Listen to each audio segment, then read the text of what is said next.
მოგესალმებით ძვირფასო რადიო მსმენელებო. ეთერშია კოდის სათემო განათლების ცენტრის რადიო, სახელწოდებით რადიოს ძალა. მე მისი წამყვანი ზეინა ბაბულაძე გახლავართ. დღეს 25 ნოემბერია. ქალთა მიმართ ძალადობის აღმოფხვრის საერთაშორისო დღე. ნება მომეცით მოკლე საინფორმაციო გამოშვება შემოგთავაზოთ ამ აქტუალურ დღესთან დაკავშირებით. როგორ დაარსდა ეს დღე და რა ფაქტები უძღოდა წინ? ისტორიულად ეს თარიღი ეფუძნება 1960 წელს დომინიკელთა რესპუბლიკაში სამი პოლიტიკური აქტივისტის დები მირაბელების მკვლელობას. მკვლელობა დომინიკელმა დიქტატორმა რაფაელ ტრუხილიომ შეუკვეთა. 1981 წელს ლათინური ამერიკისა და კარიბის ზღვის აუზის ფემინისტურმა ორგანიზაციებმა მოთხოვნა წაუყენეს გაეროს და გაეროს გენერალურმა ასამბლეამ 25 ნოემბერი მათი მოთხოვნით ქალთა მიმართ ძალადობის წინააღმდეგ ბრძოლის საერთაშორისო დღედ გამოაცხადა. ჯანდაცვის მსოფლიო ორგანიზაციის შეფასებით, მსოფლიოში ქალების 1/13 ცხოვრებაში ერთხელ მაინც ხდება ძალადობის მსხვერპლი. ეს რიცხვი აისბერგის წვერია მხოლოდ, რადგან სხვადასხვა სტიგმის გამო ამ ტიპის ძალადობა ხშირად გაუხმაურებელი რჩება, შედეგად კი ბევრი მოძალადე აუსჯელია.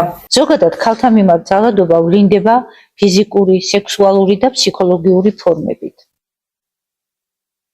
უფრო მეტი სიცხადისათვის 1993 წელს გაეროს გენერალურმა ასამბლეამ გამოსცა ქალთა მიმართ ძალადობის წინააღმდეგ ბრძოლის დეკლარაცია, რომელიც ქალთა მიმართ ძალადობას შემდეგნაირად განსაზღვრავს.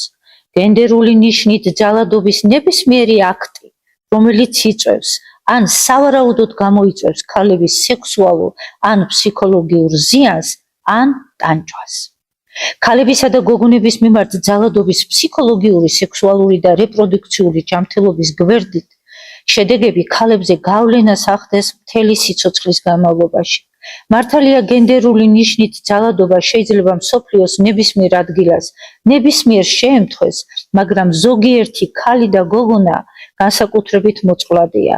მაგალითად, ახალგაზრდა გოგონები, ხანდაზმული ქალები, ქალები, რომლებიც საკუთარ თავს განსხვავებული სექსუალური ორიენტაციის მატარებლად აღიქვამენ, ეთნიკური უმცირესობები, მიგრანტები, ტოლვილები, აივ ინფექციის მატარებლები, ან შეზღუდული შესაძლებლობების მქონე ქალები, ან ჰუმანიტარული კრიზისის პირობებში მცხოვრები ქალები და ასე შემდეგ. ქალთა მიმართ ძალადობა კვლავაც ხელს უშლის თანასწორობის, განვითარებისა და მშვიდობის მიღწევას, ისევე როგორც ქალებისა და გოგონების უფლებათა აღსრულებას. გაეროს მონაცემებით საინტერესო ფაქტი გახდა ცნობილი. COVID-19 პანდემიის დაწყების შემდეგ გააძლიერდა ყველა ტიპის ძალადობა ქალებისა და გოგონების მიმართ, განსაკუთრებით კი ოჯახში ძალადობა. გენდერული ძალადობის წინააღმდეგ აქტივობის 16 დღე დაწესდა 25 ნოემბრიდან 10 დეკემბრის ჩათვლით. სწორედ ეს შუალედი 25 ნოემბრიდან 10 დეკემბრის ჩათვლით 16 დღე არის ცნობიერების ამაღლების კამპანია, რომელიც იწყება, როგორც გითხარით, 25 ნოემბერს. ქალთა მიმართ ძალადობის აღმოფხვრის საერთაშორისო დღეს და გრძელდება 10 დეკემბრამდე. ადამიანის უფლებათა დღეს აქ საქართველოში ყველას გვაქვს შანსი მონაწილეობა მივიღოთ განხილვებში თემაზე ყველა ქალს აქვს ისტორია, დავარღვიოთ სიჩუმე და შევაჩეროთ სტიგმა. მინდა აგითხრათ, რომ ამ აქტივობაში ჩართულია თეთრიწყაროს მუნიციპალიტეტიც, რომელიც ამზადებს უამრავ აქტივობებს და განახორციელებს 10 დეკემბრამდე.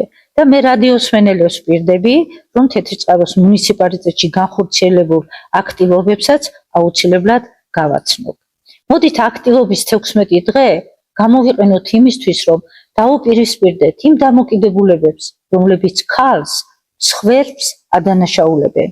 მოდით სოლიდარობა გამოვხატოთ მათ მიმართ, ვინც ძალადობა განიცადა და დავეხმაროთ ქალებს, რომ ხმა მოიღონ, პრობლემებზე საჯაროდ ისაუბრონ და ერთად ვიმუშაოთ ქალების მიმართ ძალადობის ერთხელ და სამუდამოდ დასრულებისთვის. ეს აუცილებელი წინაპირობაა განვითარებისათვის და ამ პროცესში უკლებლივ ყველას ჩართულობასთან დაკავშირებით ამბიციური მიზნის მისაღწევად. უსურვოთ ქალებს ბედნიერება, ვინაიდან, როგორც რომი შნაიდერმა თქვა ერთხელ, ბედნიერი ქალი ყველაზე ლამაზი.